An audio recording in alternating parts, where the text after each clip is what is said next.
Naniniwala tayo doon sa kasabihan na habang may buhay, may habang may buhay, may Pag-asa. habang may buhay, may Pag-asa. pagsubok.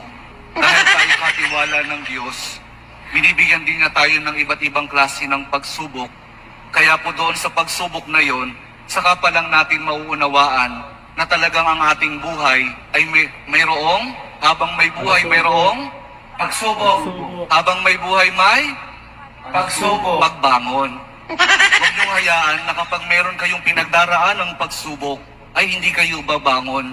Kailangan meron tayong pagsumikap na pagtsatsagaan natin yung ating mga pagsubok na pinagdaraanan.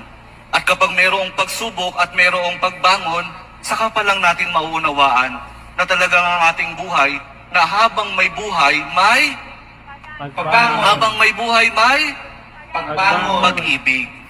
Ang pag-ibig na nagmumula kay Jesus lamang sa ating mahal na pong Jesus Nazareno.